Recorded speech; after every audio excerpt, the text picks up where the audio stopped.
नमस्कार दोस्तों, आज के मार्केट सेंटिमेंट वीडियो में आप सभी का बहुत बहुत स्वागत है। आगे बढ़ने से पहले मैं आपसे अनुरोध करूंगा कि आपकी स्क्रीन पे जो पॉइंट्स आपको दिख रहे हैं उनको कृपया एक बार पढ़ लीजिए। मेरा कोई भी व्हाट्सएप ग्रुप या टेलीग्राम चैनल नहीं है। फेक कमेंट से आप कृपया करके सावधान रहिए। तो दोस्तों, मैं क्षमा चाहूंगा कल मैं वीडियो नहीं पोस्ट कर पाया। उसके पीछे कारण ये था कि एनएससी की रिपोर्ट्स आजकल काफ़ी लेट अपडेट हो रही है, तो कल भी रिपोर्ट जो है वो 10-10:15 बजे के आसपास अपडेट हुई। तो दोस्तों, जैसा कि हमने परसों के मार्केट सेंटिमेंट वीडियो में चर्चा की थी कि मार्केट के कल जो है वो पॉजिटिव या फ्लैट जोन में रहने की संभावना है, जो कि अंडरग्राउंड मनी फ्लो सजेस्ट कर रहा था। तो मार्केट ओपन तो ग्रीन में हुई, उसके बाद मार्केट फ्लैट भी रही, लेकिन इंट्राडे के दौरान मार्केट रेड जोन में स्लिप कर गई।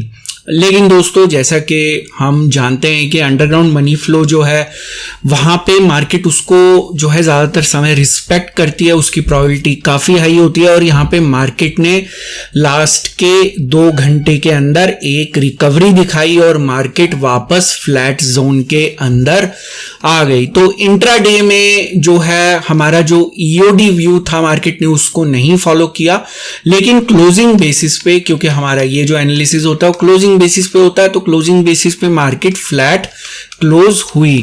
अब यहाँ पे क्यों नहीं फॉलो किया उसका मैं कारण बता देता हूं। यहाँ पे हमें कैश सेलिंग देखने को मिली थी, और हम जानते हैं कि जो मनी फ्लो एनालिसिस होता है वहां पे अगर कैश उसके विपरीत हो जाए तो वहां पे मार्केट जो है उसको फॉलो नहीं करती। तो यहाँ पे कैश सेलिंग देखने को मिली, लेकिन यहाँ पे एक शॉर्ट कवरिंग की गई फ्यूचर इंडेक्स की सहायता से, जिससे वापस मार्केट को फ्लैट लेके आया गया। तो यहाँ पे जो कैश सेलिंग करी वो आप देख सकते हैं एफआईआईज के द्वारा की गई, लेकिन डीआईआईज ने उसको मैच करने की कोशिश की गई। यहाँ पे डीआईआईज के द्वारा 1600 करोड़ की बाइंग करी, लेकिन ये कैश बाइंग लास्ट के 1.5-2 घंटे के दौरान की गई। मुझे ऐसा लगता है कि जो एफआईआईज की कैश सेलिंग हो रही है वहां पे वेस्टर्न एफआईआईज कैश में अपना प्रॉफिट बुक कर रहे हैं। वेस्टर्न एफआईआईज या तो कैश में एक्टिव है या ऑप्शंस में एक्टिव है, तो उनकी एक्टिविटी इस समय यहाँ पे दिखाई दे रही है। लेकिन इस समय डीआईआईज जो हैं वो इनको कांटे की टक्कर दे रहे हैं और डीआईआईज मार्केट को सपोर्ट कर रहे हैं। तो एफआईआईज जो है मार्केट को ज्यादा नीचे नहीं लेके जा पा रहे। दोस्तों, एक और बात मैं बताना चाहूंगा कि यहाँ पे अंडरग्राउंड मनी फ्लो में एक्चुअली एक स्क्वीज बन गया है। स्क्वीज क्या होता है वो हम आईवी स्क्वीज वाले वीडियो में भी चर्चा कर चुके हैं। तो नॉर्मली मैं रैंडमली दिखाता हूँ मनी फ्लो, लेकिन यहाँ पे मैं आज आपको दिखाना चाहूंगा क्योंकि मैं कॉन्सेप्ट एक्सप्लेन करना चाहता हूँ। तो परसों का जो यूएमएफ था वो पॉजिटिव था, कल का यूएमएफ भी पॉजिटिव है।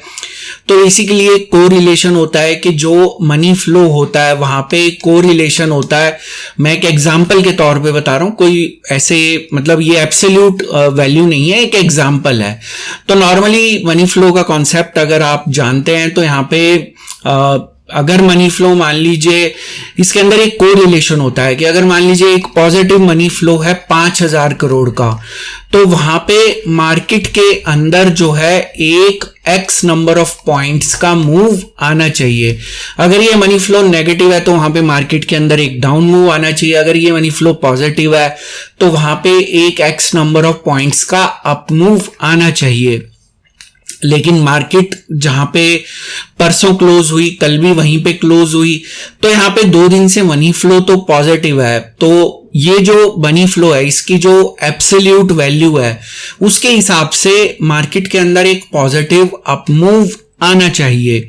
अब वो अप मूव आया नहीं है, एक्चुअली वो कल नहीं आया, कल एक्सपेक्टेड था, कल आया नहीं। तो लॉजिकली देखा जाए तो अगर मनी फ्लो पॉजिटिव है तो मार्केट को ऊपर जाना चाहिए, मनी फ्लो नेगेटिव है तो मार्केट को नीचे जाना चाहिए। लेकिन कई बार ऐसा होता है कि मनी फ्लो पॉजिटिव होता है, मार्केट ऊपर नहीं जा रही होती, तो वहां पे एक स्क्वीज बन जाता है।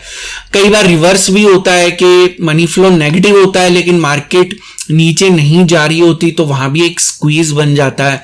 तो इस तरह का एक स्क्वीज बना है जहां पे अंडरग्राउंड मनी फ्लो परसों भी पॉजिटिव था, कल भी पॉजिटिव था।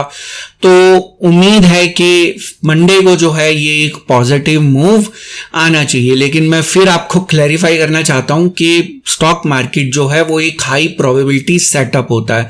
वहां पे आप जो भी कंक्लूजन निकालते हैं उसकी केवल एक हाई प्रोबेबिलिटी होती है। तो इसलिए मैं टिप सीकर्स को इस चैनल से दूर रहने के लिए रिक्वेस्ट करता हूं।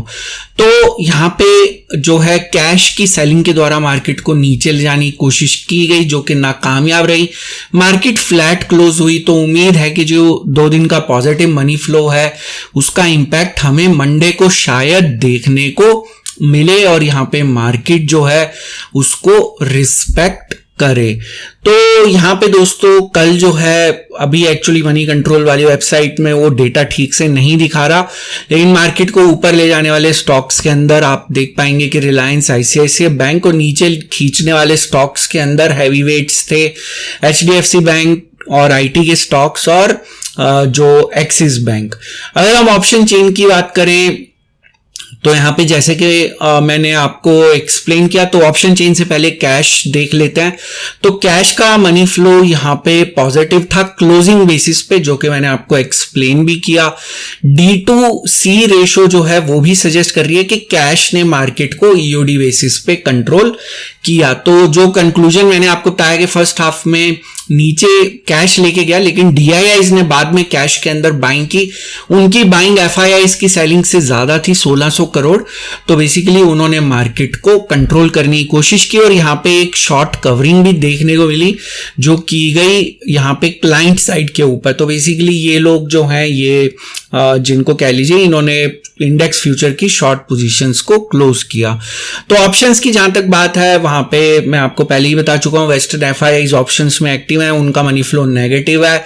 और यहाँ पे अगर फ्यूचर इंडेक्स की बात करें तो यहाँ पे लॉन्ग अनवाइंडिंग फिर से देखने को मिली यहाँ पे एफआईआईज के द्वारा, जो कि आप 12,000 पोजीशंस देख सकते हैं क्लोज की गई। तो इस समय फिलहाल अब फ्यूचर इंडेक्स में बड़े प्लेयर्स की काफी कम पोजीशंस रह गई हैं, काफी हल्की हो गई है मार्केट फ्यूचर सेगमेंट के अंदर।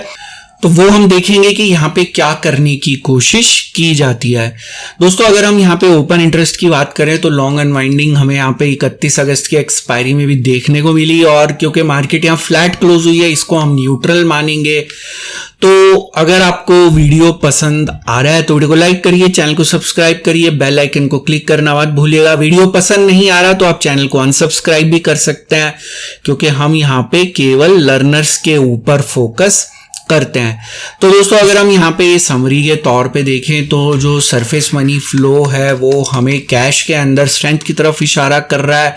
यहाँ पे मनी फ्लो पॉजिटिव था, ऑप्शंस के अंदर वीकनेस की तरफ इशारा कर रहा है, फ्यूचर्स के अंदर यहाँ पे लॉन्ग अनवाइंडिंग की गई है तो इसको न्यूट्रल विद वीकनेस बायस मानेंगे। तो सरफेस मनी फ्लो जो है वो हमें एक जिसको कह लीजिए न्यूट्रल विद वीकनेस बायस की तरफ इशारा कर रहा है। एफआईआईज की अगर हम बात करें तो बेसिकली कैश के अंदर सेलिंग देखने को मिली, ऑप्शंस में मनी फ्लो नेगेटिव है, फ्यूचर्स के अंदर लॉन्ग अनवाइंडिंग की गई। तो यहाँ पे जो है जो एफआईआईज हैं उनका ओपिनियन मार्केट के प्रति वीकनेस का ही है। यूएमएफ में आपको ऑलरेडी दिखा चुका हूं, वहां पे एक स्क्वीज बन रहा है जो कि पॉजिटिव मनी फ्लो का एक स्क्वीज बन रहा है। तो बेसिकली हम लोग जो है वो यूएमएफ को थोड़ा ज्यादा वेटेज देते हैं बाकी सब डेटा पॉइंट से। तो यहाँ पे ऐसी संभावना है कि मार्केट मंडे को फ्लैट या पॉजिटिव जोन में रहने की संभावना है। तो आज बेसिकली टिप सीकर्स के मजे हो गए, क्योंकि यहाँ पे मैंने क्लियरली दिखा दिया यूएमएफ, तो उनको मशक्कत नहीं करनी पड़ी ढूंढने की। तो उम्मीद करता हूं कि आज का वीडियो पसंद आया होगा। वीडियो के अंदर आपका कोई सवाल है तो नीचे कमेंट सेक्शन में पूछ सकते हैं, जिसका मैं जवाब देने की कोशिश करूंगा। इस वीडियो का एक डिस्क्लेमर भी है जो कि आपको अपनी स्क्रीन पे दिख रहा होगा। वीडियो मैंने सिर्फ एक एजुकेशन, लर्निंग और इन्फॉर्मेशन के पॉइंट ऑफ व्यू से बनाया था। यहाँ पे मेरी आपको कोई सजेशन, सलाह या राय नहीं है कि आप किसी भी स्टॉक या इंडेक्स में बाय, सेल या होल्ड की पोजीशन बनाएं। किसी भी निवेश या ट्रेड से पहले अपने फाइनेंशियल प्लानर या इन्वेस्टमेंट एडवाइजर की सलाह जरूर ले लें। केवल उन्हीं की सलाह के ऊपर किसी तरह के निवेश या ट्रेड का निर्णय लें। जो भी जानकारी मैंने आज के इस वीडियो में दी है सभी डेटा पॉइंट्स पे आधारित है। सभी डेटा पॉइंट्स पब्लिक डोमेन में अवेलेबल हैं, जिनको आप खुद जाके क्रॉस चेक, क्रॉस वेरीफाई कर सकते हैं। मेरे द्वारा दी गई जानकारी 100% गलत साबित हो सकती है, इसलिए मेरी दी गई किसी भी जानकारी के ऊपर किसी भी तरह का कोई भी निवेश या ट्रेड का निर्णय ना ले। तो दोस्तों आज का मार्केट सेंटीमेंट वीडियो देखने के लिए बहुत बहुत शुक्रिया। हम फिर मिलेंगे सोमवार शाम को मार्केट सेंटीमेंट के एक नए वीडियो में, एक नई जानकारी के साथ, एक नई सीख के साथ, एक नई लर्निंग के साथ। तब तक आप अपना ध्यान रखें।